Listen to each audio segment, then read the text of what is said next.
ఇంతకుముందు స్వాతంత్రాన్ని మనం చేసుకున్నాం 15వ తేదీ.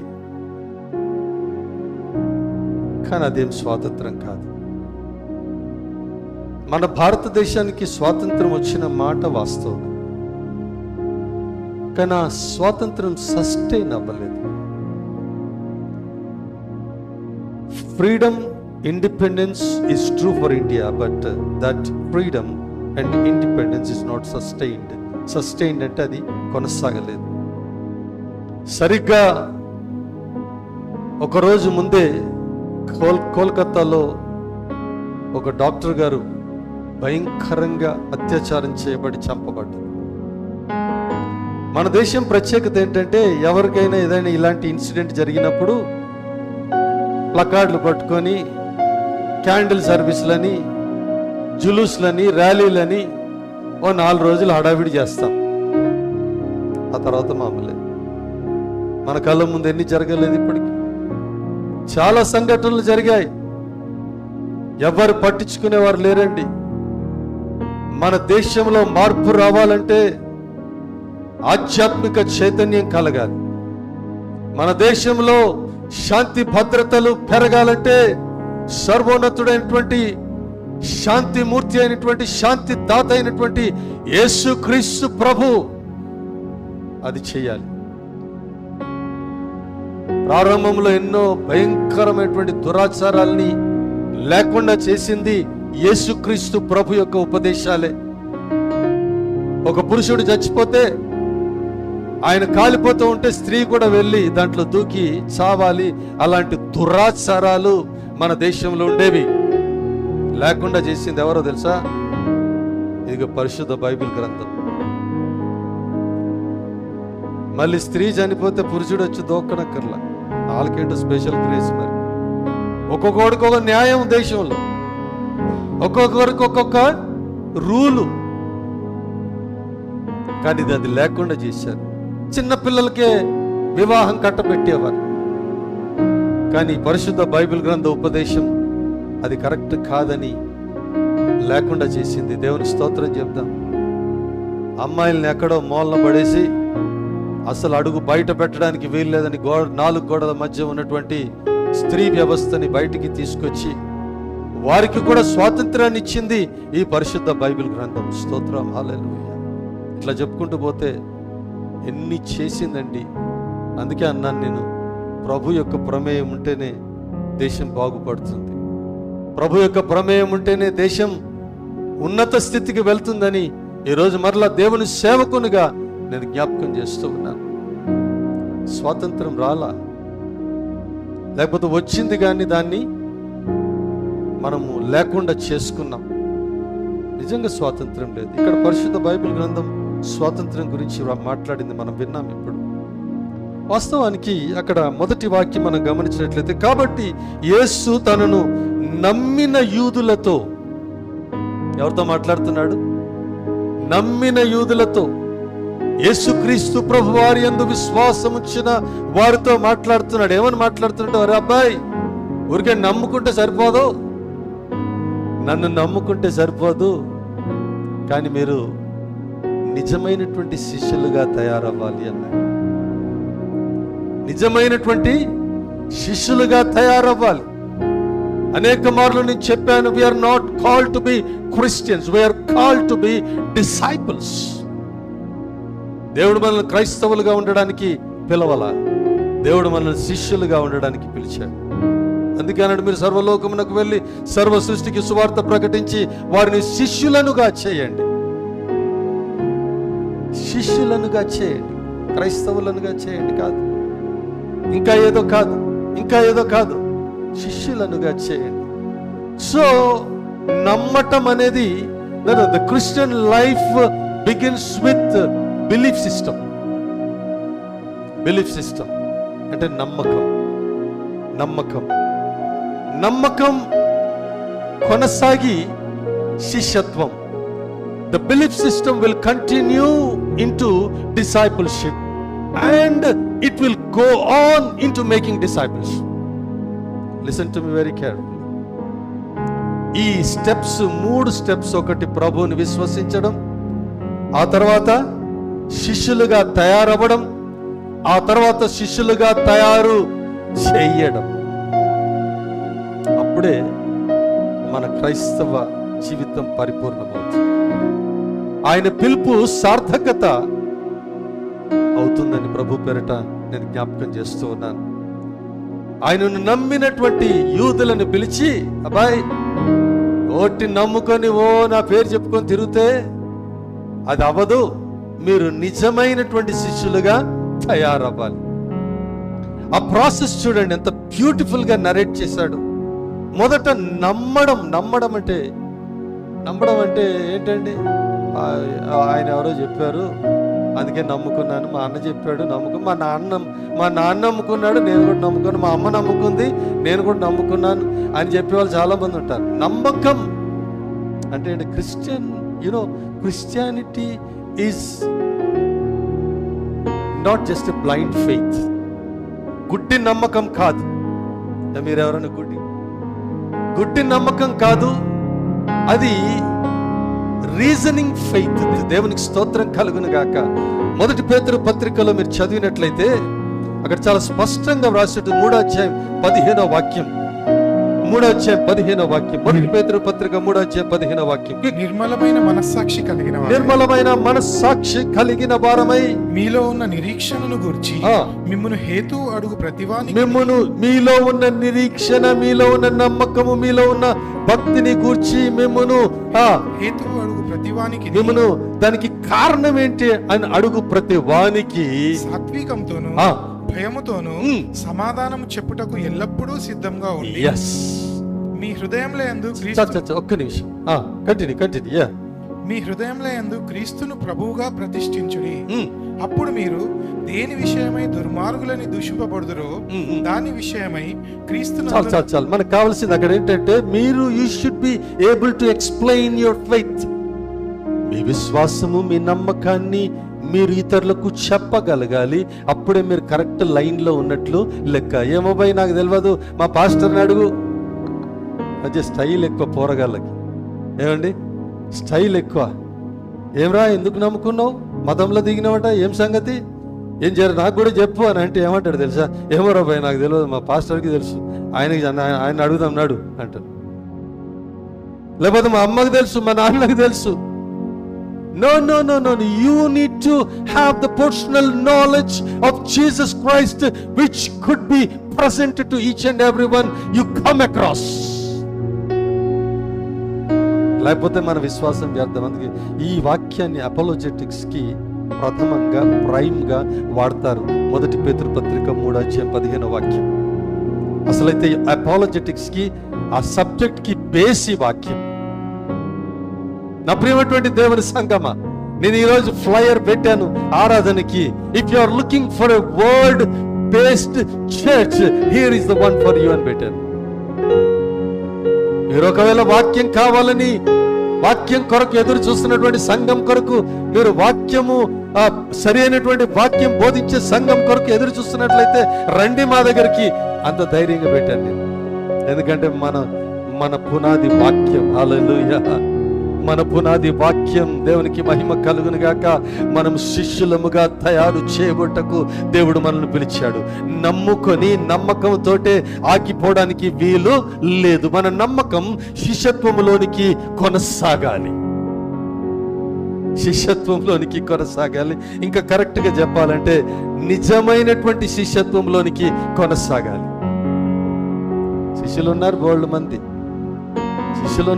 మంది, కానీ నిజమైన శిష్యులు ఎంతమంది? Who are the true disciples? బయట మార్కెట్లో ఎక్కడ చూసినా కానీ ఒరిజినల్ డూప్లికేట్ నడుసు. ఎక్కడ చూసినా ఒరిజినల్ డూప్లికేట్. Number 1, number 2. అవునా? అడుగుతాడు, ఈ పైప్ ఒకటి ఇయ్యు అని అడిగితే నంబర్ ఎగ్ కావాలా, దో కావాలంట. ఇంకా కొన్ని చోట్ల తీన్ కూడా ఉంటుంది, కొన్ని చోట్ల నంబర్లెస్ కూడా ఉంటుంది. ఈ క్రైస్తవ్యంలో కూడా నంబర్ ఏకులు ఉన్నారు, నంబర్ దోలు ఉన్నారు, తీన్లు, చార్లు, దస్లు కూడా ఉన్నారు. కొంతమందికి అయితే ఏమయ్యా అంటే మాకు నంబర్ లేదంటారు. మాకు క్రైస్తవుడే కానీ నంబర్ లేదు. నువ్వే చల్లగుండు బిడ్డ, నంబర్ లేనివాడే బెస్ట్. మనమందరం కూడా we are called to be number 1. స్తోత్రం చెప్పండి గట్టి. We are called to be on the top. ఏలియా వెళ్ళి నిరాశతో ఉన్నప్పుడు దూత భోజనం పెట్టగా మళ్ళీ అక్కడి నుంచి వెళ్తాడు. అక్కడి నుంచి వెళ్ళి పర్వతం మధ్యలోకి వెళ్ళి ఒక గుహలో పడుకుని ఉంటాడు. మళ్ళీ దూత వచ్చి, ఏమయ్యా నీకు భోజనం పెట్టింది వచ్చాడు పడుకోవడానిక? లేగా, నువ్వు ఉండవలసింది పర్వతము మీద. స్తోత్రం, హల్లెలూయా. మనల్ని దేవుడు పిలిచింది గుహల్లో, చెట్ల కిందో, అక్కడో ఇక్కడ ఉండడానికి కాదు, మనల్ని పర్వతం మీద ఉండడానికి దేవుడు పిలిచాడు. స్తోత్రం. దాక్కోవడానికి ప్రయత్నం చేయక, ఎక్కడికి వెళ్తే అక్కడ నువ్వు క్రీస్తు ప్రభువుని ప్రకటించేవాడిగా, పరిశుద్ధ బైబిల్ గ్రంథం అలా చేతిలో పట్టుకొని కనిపించే విధంగా నువ్వు ఉండాలని ప్రభు జ్ఞాపకం చేస్తున్నాడు. ఈరోజు నేను బాబు కారులో వెళ్తూ ఒక దైవజనుడు చెప్పే సందేశం వింటున్నాం. ఆయన ఎక్కడికి వెళ్తే అక్కడ క్రీస్తు ప్రభుని ప్రకటించే విధంగా ఉంటాడంట. ఎందుకు ఇట్లా ఉన్నావు నువ్వు? అందరూ అక్కడ పార్టీ అవుతుంటే అందరూ బియర్లు విస్కీలు తాగుతుంటే ఈయన ఆరెంజ్ జ్యూస్ పట్టుకొని ఉన్నాడంట. అప్పుడు ప్రజలు వచ్చి అడిగారు, ఏమయ్యా నువ్వు విస్కీ బియర్ లేని తాకుండా ఆరెంజ్ జ్యూస్ పట్టుకొని ఉన్నావు? అబ్బా దొరికింది, ఎందుకో చెప్తాను రా అని కూర్చోబెడతాడంట. ఏమ్మా అందరు మంచి మంచి మోడర్న్ డ్రెస్లు వేసుకున్నారు, నువ్వేంటి ఇట్లాంటి డ్రెస్ వేసుకున్నావు అంటే, అప్పుడు అమ్మాయి రా కూర్చో చెప్తాను నేను ఎందుకో. God wants us to be different so that we can give an explanation. దేవుడు మనల్ని ప్రత్యేకంగా ఉండాలని కోరుకుంటున్నాడు. ఎందుకు ఇట్లున్నావు అటు నేను చెప్తున్నాను. ఈరోజు ఒకరు దేవుణ్ణి నమ్ముకున్నవాడు అసలు ముఖం దిగాలుగా ఉండడానికి వీల్లేదు. మనం సంతోషంగా ఉండడానికి దేవుడు మనల్ని ఏర్పాటు చేసుకున్నాడు. మీకు ఎంత భారం ఉండని గాక. చెప్పాను కదా ఒకరోజు, క్రైస్తవ ఆత్మల పట్ల భారం ఎట్లుంటా సార్ అని అడిగితే నాకు దేవుడిచ్చిన ఆలోచన చెప్పాను బైబిల్ స్కూల్లో విద్యార్థికి. భారం భారం భారం భారం అంటారు. ఎట్లుంటా సార్ భారం అంటే, నేను చెప్తే రారని చెప్పాను. 1 కోట్ల రూపాయలు గోన్ సంచిలో వేసి ఆ సంచి నీ తల మీద పెట్టి, పోరా ఇవి నీకే ఇంటికి తీసుకుపో అంటే నీకు ఎట్లుంటది? నీ ముఖం ఎట్లుంటది? అబ్బా బరువు అవుతుంది సార్ కొన్ని తీసేయి అంటవా? ఇంకా 4 బస్తాలు వేయి సార్. అప్పుడు ఆ 1 కోట్ల రూపాయల బస్తా తల మీద పెట్టుకొని ఎట్లా పోతాడు ఒకసారి ఆలోచించాడు, ఊహించండి. అది ఆత్మల పట్ల భారం, అది దేవుని ప్రజలకుండే భారం. స్తోత్రం, హల్లెలూయా. మన ముఖం చూసి ప్రజలు అడగాలి, ఏమయ్యా ఇంత సంతోషంగా ఉన్నావు? అప్పుడు నువ్వు కారణం చెప్పాలి, నా ప్రభు అయిన యేసు నాలో ఉన్నాడు గనుక, నా ప్రభు అయిన యేసు నాకు ఒక గమ్యాన్ని ఇచ్చాడు గనుక, నా ప్రభు అయిన యేసు నన్ను ఒక అద్భుతమైనటువంటి విధంగా నడిపిస్తున్నాడు గనుక. హల్లెలూయా. లివ్ డిఫరెంట్లీ, చాలా డిఫరెంట్ గా. కానీ మనం చాలాసార్లు భయపడతాం ప్రభువుని చూపించడానికి. ఏం పర్వాలేదు, ఎక్కడ నేను చెప్పాను కదా, మీరు నమ్మండి. నేను మనసులో అనుకున్నాను, నన్ను అడిగితే ప్రశ్నలు ఉన్నది ఉన్నట్లుగా చెప్తాను. ఆడిస్తే ఇవ్వని, లేకపోతే లేదు. నాకు వీసా ఇవ్వకపోతే, నాకు పర్మిషన్ ఇవ్వకపోతే అమెరికా కొన్ని దీవెనలు కోల్పోతాయని గర్వంగా ఉన్నాను. మనం అమెరికా వెళ్ళకపోతే అమెరికాకు నష్టం, కానీ మనకు కాదండి. హలో, ఎక్కడికన్నా మనం వెళ్ళకపోతే వాళ్ళకి నష్టం, మనకి కాదు. అంటే మనలో అంత దీవెన ఉంది, మనలో అంత ఆశీర్వాదం ఉందని ప్రభు పేరట నేను జ్ఞాపకం చేస్తూ ఉన్నాను. Belief system to be called the true disciples. నిజమైనటువంటి శిష్యులముగా ఉండడానికి దేవుడు మనను ఏర్పాటు చేసుకున్నాడు. నమ్మకం నుంచి సెకండ్ షిఫ్ట్ ఏంటి? శిష్యత్వం. నిజమైన శిష్యులుగా ఎలా అవుతారు? అక్కడ చాలా క్లియర్గా ఆన్సర్ అంతా అదే టెక్స్ట్ లో ఉంది. నంబర్ 1, నిజమైన శిష్యులు ఎట్లా అవుతారంటే, మీరు నా వాక్యమందు నిలిచి ఉన్న వారైతే. గ్రీక్ టెక్స్ట్ లోకి వెళ్ళి దాని ఒరిజినల్ మీనింగ్ చూస్తే, మీరు నా వాక్యమందు మునిగి తేలిన వారైతే. స్తోత్రం, హల్లెలూయా. మనకు సామెత ఉంది తెలంగాణలో, ముత్క భాష నిండా మునిగినోనికి శలేంద్ర అంటారు. నీకు చలి పెడుతుంటే నువ్వు ఇంకా నిండా మునగలేదని అర్థం.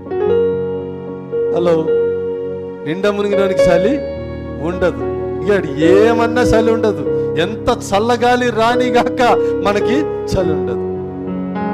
పరిశుద్ధ వాక్యంలో రాయబడింది, మీరు నా వాక్యం వాక్యమందు నిలిచి ఉన్నవారైతే, స్తోత్రం, హల్లెలూయా, వాక్యంలో మునిగి తేలుతూ ఉన్నట్లయితే, when we are soaked in the word of God, we are soaked in the word of God. అందుకే దేవుని ప్రజలవ్వడానికి దేవుడు మనకు బాప్తిస్మం అనే కార్యక్రమం పెట్టాడు. ఈ బాప్తిస్మం అనే కార్యక్రమాన్ని చాలా మంది వక్రీకరించి మాట్లాడి దాని పద్ధతులు మార్చేస్తున్నారు. బాప్టిజం అనే మాటకి గ్రీక్ టెక్స్ట్ లో గ్రీక్ పదం బాప్టైజో అంటే పూర్తిగా ముంచి తీయడం, పూర్తిగా ముంచి తీయడం.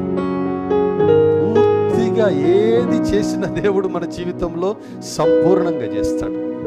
ఆదిలోనే మనం చూస్తాం, అవ్వని సృష్టించి, ఆదాముని దేవుడు సృష్టించి, నరుడు ఒంటరిగా ఉండుట మంచిది కాదు, అందుకే సాటి అయిన సహకారిని దేవుడు తయారు చేశాడు. దేవుని స్తోత్రం చెప్తాం, హల్లెలూయా. సాటి అయిన సహకారి. దీని గురించి పెద్ద కథ ఉందిలే కానీ ఇప్పుడు దాని జోలికి వెళ్ళొద్దు. మనం మన సందేశంలోనికి వద్దాం, మన సందేశంలోనికి వద్దాం. నా ప్రియమైనటువంటి దేవుని సంగమా, number 1, in order to be a true disciple, you need to be soaked in the word of God. దేవుని యొక్క వాక్యంలో మనం మునిగి తేలాలి. అందుకే రండి బాబు, రండి బాబు, రండి బాబు అని ఎందుకంటామంటే, దేవుని వాక్యంలో మనం మునిగి తేలుతా ఉంటే ఆ ఆనందాన్ని మాటల్లో వివరించలేను, మాటల్లో వివరించలేని ఆనందం. అందుకే బైబిల్లో రాసింది, తేనె కంటేను, జుంటి తేనె ధారల కంటేను, మేలిమి బంగారము కంటేను శ్రేష్టమైనది దేవుని వాక్యం. అది విలువైంది, అది శ్రేష్టమైంది. ఇంకా అలాంటి పదం ఏదైనా ఉపయోగించు. So number 1, in order to be a true disciple, you need to be soaked in the word of God. దేవుని యొక్క వాక్యమందు నిలిచి. ఇంకో వర్షన్లో అంటాడు, if you continue in my word. భక్తులకి, క్రైస్తవ భక్తులకి కంటిన్యూటీ తక్కువ. ఏమంటారు మీరు? కంటిన్యూటీ అంటే తెలుసా? కంటిన్యూటీ తక్కువ అంటే 4 రోజులు చేస్తారు, మళ్ళీ కొంచెం బ్రేక్ తీసుకుంటారు, 4 రోజులు చేస్తారు, మళ్ళీ కొంచెం బ్రేక్ తీసుకుంటారు. కాదండి, క్రైస్తవ భక్తి జీవితం అంటే కంటిన్యూటీ ఉండాలి. కంటిన్యూటీ. మన గురించిన ఇంప్రెషన్ అవతలకి ఆయన ఇది చేస్తాడు. దానియేలుని పట్టించాలంటే ఒకటే మార్గం రా. ఆయన ఎక్కడ కరప్షన్లో దొరకడు, ఆయన ఎక్కడ అవకతవకలు చేయడు, ఫైనాన్సెస్ అన్ని కూడా పర్ఫెక్ట్గా ఉంటాయి, లెక్కలన్నీ తేడాలు ఉండవు, టైంకి వస్తాడు, ఆయనకు టైంకి రాడని చెప్పడానికి లేదు, అందరితో మర్యాదగా మాట్లాడతాడు, ఏదైనా పట్టిద్దామంటే లేదు. మరి ఎట్లా రోబాయిని పట్టించుడు అంటే ఒకటే మార్గము, ఆయన ఎట్టి పరిస్థితుల్లో ప్రపంచమంతా ఏమైపోని గాక యెరూషలేము తట్టినటువంటి కిటికీలు తెరిచి యెహోవా దేవునికి ముంబారు ప్రార్థన చేస్తాడు రాబాయి. నువ్వేమైనా ఆ విషయంలో పట్టించగలిగితే మనం అవకాశం ఉంది. అమ్మ వింటున్నారా? ఇంకా లేకపోతే ఎక్కడ దొరకడాయి. అందుకని శాసనం ప్రవేశపెట్టారు, రాజుని తప్పించి ఇంకే దేవుడిని మొక్కడానికి వీల్లేదు. నువ్వెన్ని రూళ్ళు తెచ్చుకో, ఎన్ని శాసనాలు తెచ్చుకో, మనకు ఆ శాసనాలు పట్టవు. మన శాసనం ఏది చెప్పండి? మన శాసనం ఏది? హల్లెలూయా. ఒకసారి అందరు పైకి ఎత్తండి బైబిల్ అందరు. Amen. This is the wonderful, a powerful word of God. ఈ శాసనము మనకు శాశ్వతమైంది, దీన్ని ఎవడు మార్చలేడు, దీన్ని ఎవడు మార్చలేడు. నేను చదువుతున్నాను పోతున్నా, అన్ని గతించిపోతాయంట, అన్ని గతించిపోతాయంట, కానీ దేవుని యొక్క వాక్కు మాత్రము చెక్కు చెదరకుండా ఉంటుంది. కాబట్టి మనం ఏదైతే గతించకుండా ఉంటుందో దాన్నే పట్టుకోవాలి కదా, మనం గతించే దాన్ని ఎందుకు? అందుకని ఈరోజు ప్రభు మనతో మాట్లాడుతుంది. Number 2 formula, in order to be a true disciple, నువ్వు నిజమైనటువంటి శిష్యునిగా ఉండాలంటే అక్కడ ఏమని రాసిందంటే సత్యములో నడుచుకోవాలి. మీరు వాక్యమందు నిలిచి ఉన్నవారైతే సత్యమును గ్రహించేదరు, సత్యమును గ్రహించేదరు. ఈనాటి కాలంలో మనం గమనించి కొంచెం జాగ్రత్తగా చూస్తే ప్రజలందరూ అబద్ధం మీద నడుచుకుంటున్నారు, అబద్ధం మీద జీవిస్తున్నారు. అర్థమవుతుందని చెప్పే మాట. అబద్ధం మీద జీవిస్తున్నారు. అంటే వారికి కంఫర్టబుల్గా ఉన్నదే రైట్ అనుకుంటున్నారు, వారికి బాగున్నదే రైట్ అనుకుంటున్నారు, వారి చెవులకి ఇంపుగా ఉన్నదే రైట్ అనుకుంటున్నారు. కానీ అట్లా కాదండి. దేవుని వాక్యములో మనము నిలిచి ఉన్న వారమైతే మనకు సత్యం అనేది స్పష్టంగా అర్థమవుతుంది. నువ్వు మోసపోవు. ఎంతమంది ఎవడొచ్చి ఎన్ని తిప్పి తిప్పి చెప్పినా కానీ నువ్వు మోసపోవు. బైబిల్ స్కూల్లో ఉన్నప్పుడు చిల్డ్రన్ ఆఫ్ గాడ్ అనే ఒక కొత్త సంస్థ బయలుదేరింది. అప్పుడే 90s డేవిడ్ బ్రౌన్ అని. చిల్డ్రన్ ఆఫ్ గాడ్ అంటే వారి భయంకర సిద్ధాంతం వారిది. ఒక వ్యక్తిని రక్షించండి, ఆ రక్షించడానికి కోసం ఏమైనా చేయండి, మందు విందు గిందు గిందు అన్ని దాంట్లో ఓకే, ఫ్రీ. అప్పుడు మా ప్రిన్సిపాల్ గారి దగ్గరికి వచ్చి ఒక ఆయన ఇట్లా మన డెహ్రాడూన్లోకి చిల్డ్రన్ ఆఫ్ గాడ్ వాళ్ళు ప్రవేశించారు, మీ స్టూడెంట్స్ జాగ్రత్త అని చెప్పి అంటే మా ప్రిన్సిపల్ గారు చాపలాల్లో నిలబడి, hello students, there is a group called Children of God. They have entered into our city and they may come to our college too. మన కాలేజ్ కూడా వారు వస్తారు, ఖచ్చితంగా వస్తారు. మీరు అందరు యవనస్తులు కదా, వస్తారు. కానీ మీరు ఆ చిల్డ్రన్ ఆఫ్ గాడ్ని వాళ్ళని పట్టుకొని మీరు మారిపోవడం కాదు, వాళ్ళని పట్టుకొని మీరే తోమి మార్చేయండి అన్నాడు. స్తోత్రం, హల్లెలూయా. భలే నచ్చింది మాకు ఆ మాట. బీ కేర్ఫుల్, వాళ్ళు వస్తారు, జాగ్రత్త, వాళ్ళతో మాట్లాడొద్దు సుమా, వాళ్ళని దూరంగా పెట్టండి, వాళ్ళని దగ్గర రానివద్దు. ఇలాంటి ఉపదేశాలు కాదు, రానివు, వచ్చి వాళ్ళని పట్టుకొని మీరే మార్చేయండి. అబ్బా, ఏం గొప్ప మాట అండి. మనము సత్యాన్ని ఎరిగిన వారమైతే, మనము దేవుని వాక్కులో మనం నిలిచిన వారమైతే సత్యాన్ని గ్రహించగలుగుతాం. ఎవడే చెప్తే అది నమ్మి. ఇంకా రానున్న కాలం చాలా భయంకరంగా ఉంటుంది సంగమా, చాలా భయంకరంగా ఉంటుంది. మీ ముందుకి విపరీతమైనటువంటి విచిత్రమైనటువంటి బోధలు వస్తూనే ఉంటాయి. ఇప్పుడు క్రైస్తవ తెలుగు రాష్ట్రాల్లో 2 పార్టీలు అయినాయి. 2 పార్టీల్లో ఒకడు అద్భుతాలు ఉన్నాయి, ఆశ్చర్య కార్యాలు ఉన్నాయి, దేవుడు చేస్తాడని. ఇంకొక పార్టీ క్రైస్తవులు సేవకులేమో అబ్బే అట్లా కుదరదు అని వారు. అంటే ఇప్పుడు ఎట్లాంటి స్థితిలోకి వచ్చిందంటే, కొంతమంది చేసినటువంటి విడ్డూరమైనటువంటి కార్యాలని బట్టి అద్భుతాలే లేవనే స్టేజ్కి ప్రజలు చెప్పే స్టేజ్కి వచ్చింది. అద్భుతాలు అప్పుడున్నాయి, ఇప్పుడున్నాయి, ఎప్పటికీ ఉంటాయి. ఇక్కడ కూర్చున్న వారి ప్రతి ఒక్కరి జీవితంలో, నా జీవితంలో దేవుడు చేసిన అద్భుతాలు ఎన్నో ఉన్నాయి. ఎన్నోసార్లు స్వస్థపరిచిన సందర్భాలు ఉన్నాయి. దేవుడు తప్పనిసరిగా స్వస్థపరుస్తాడు, అద్భుత కార్యాలు చేస్తాడు, ఆశ్చర్య కార్యాలు చేస్తాడు. మనుషుల ఊహకు అందనంత గొప్ప కార్యాలు, డాక్టర్ల ఊహకు అందనన్ని గొప్ప కార్యాలు దేవుడు చేస్తాడు, అందులో సందేహము లేదు. కానీ అద్భుతాలు యేసు నామములో ఉంటాయి, కానీ అరటిపండులో ఉండవు. హలో, అద్భుతాలు యేసు నామములో ఉంటాయి, కానీ ఆపిల్ పండులో ఉండవని ప్రభు పేరట నేను జ్ఞాపకం చేస్తూ ఉన్నాను. అద్భుతాలు యేసు నామములో ఉంటాయి. ఆయన పేరులో శక్తి ఉంది, ఆయన నామములో శక్తి ఉంది. హల్లెలూయా.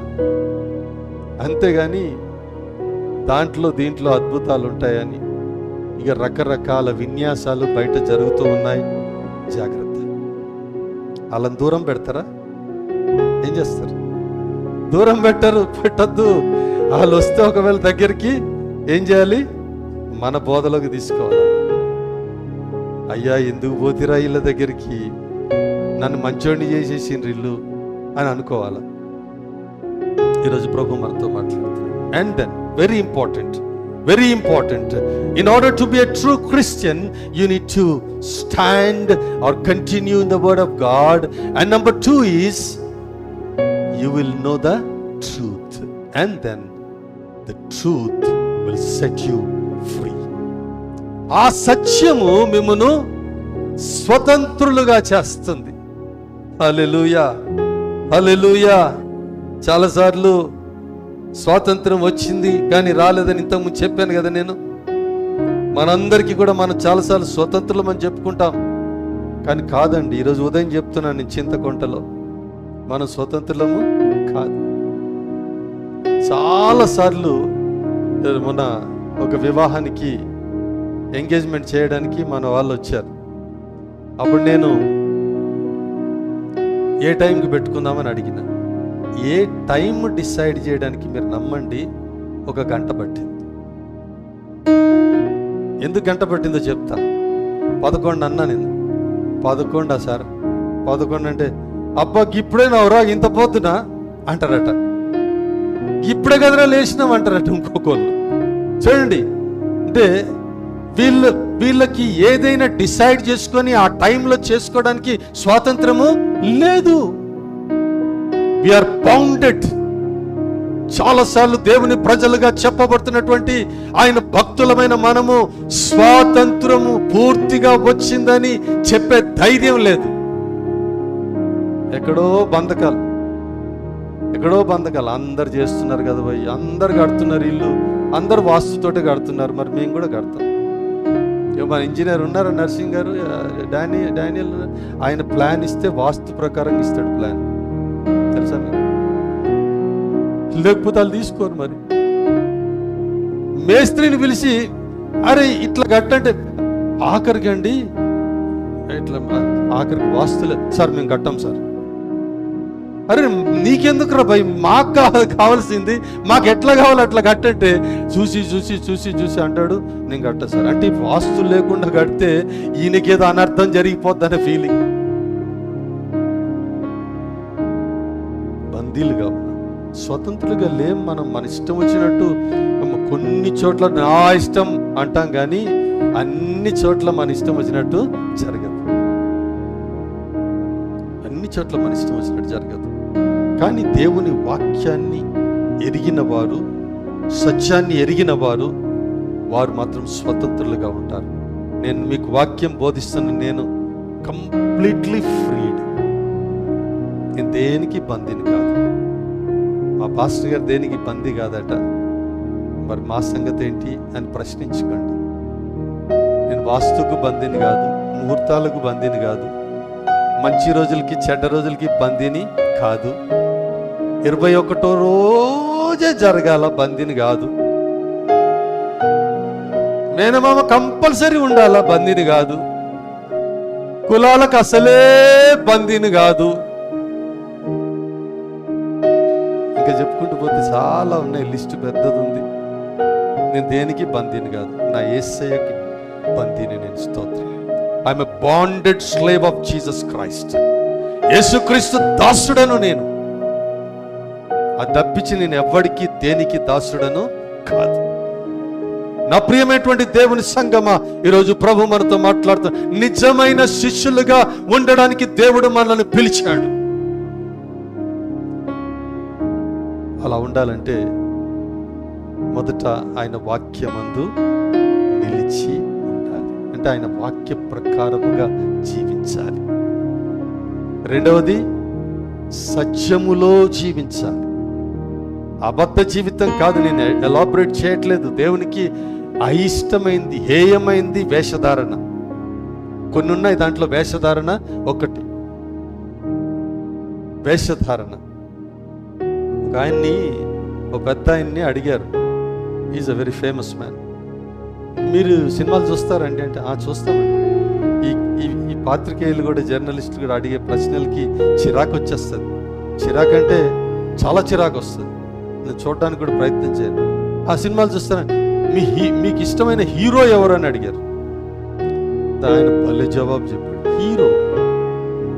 నా దృష్టిలో మా నాన్న హీరో. నాకు కానీ కష్టపడి పెంచి నన్ను ఒక స్టేజ్కి తీసుకొచ్చినటువంటి మా నాన్న హీరో, మా అమ్మ హీరో, మా అన్నయ్య నాకు హీరో. ఇంకా సైన్యము దేశాన్ని కంటికి రెప్పలా కాపాడుతున్నటువంటి సైన్యం హీరో. Police department hero.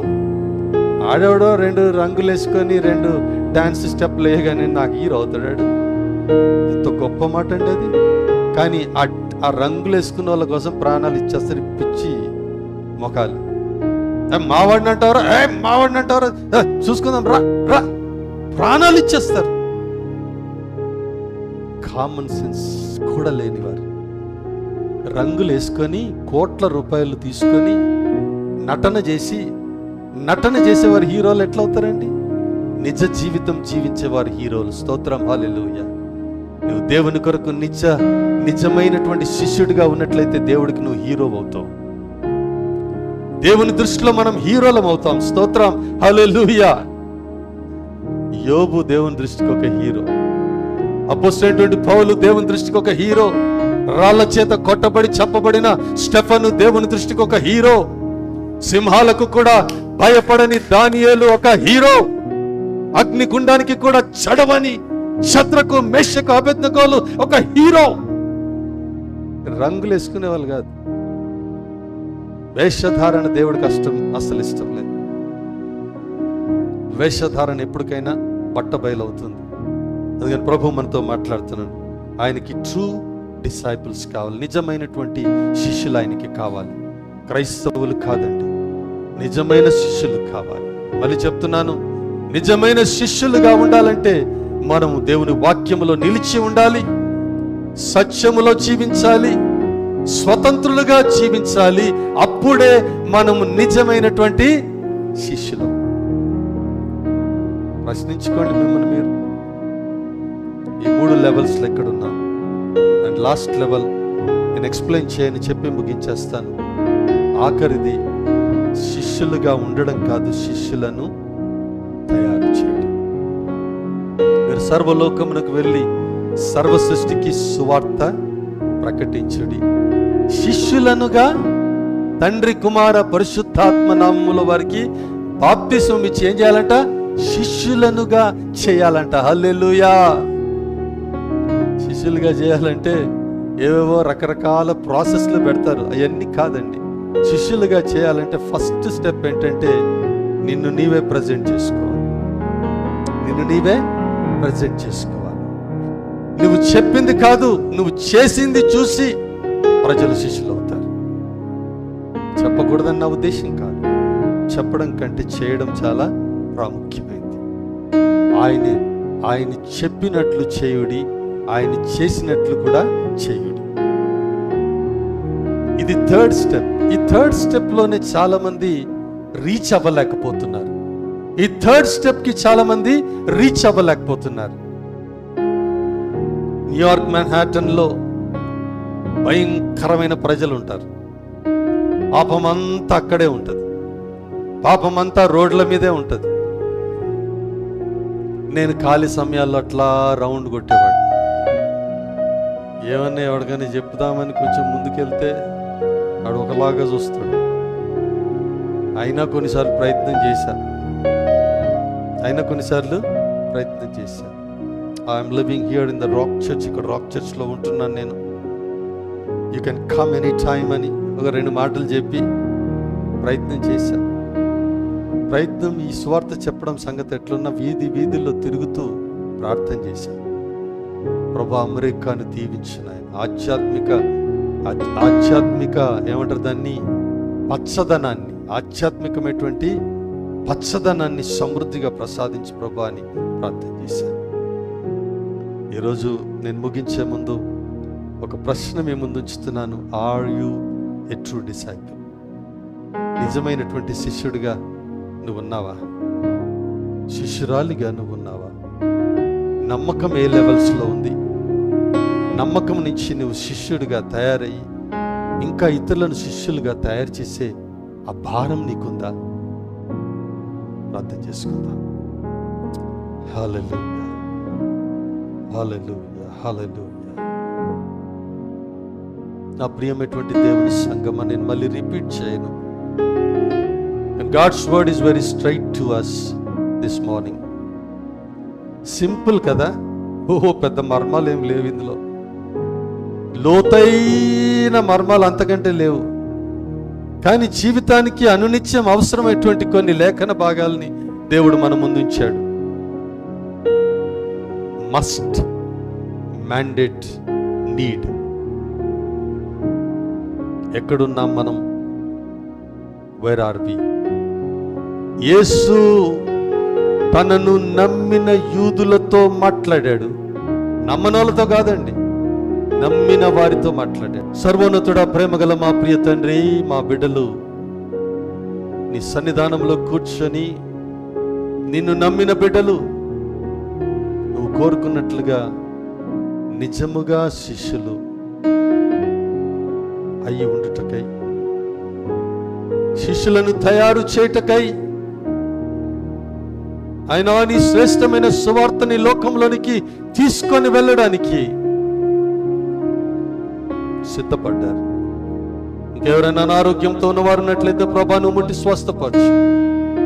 దేశంలో విదేశాల్లో ఆ ప్రాంతాల్లో ఉన్నటువంటి బిడ్డలందరినీ కూడా ప్రత్యేకంగా నీ కృపలో జ్ఞాపకం చేసుకోమని వేడుకుంటున్నాను. సకల విధములైనటువంటి సమస్యల నుంచి గట్టెక్కించమని వేడుకుంటూ ఉన్నాం.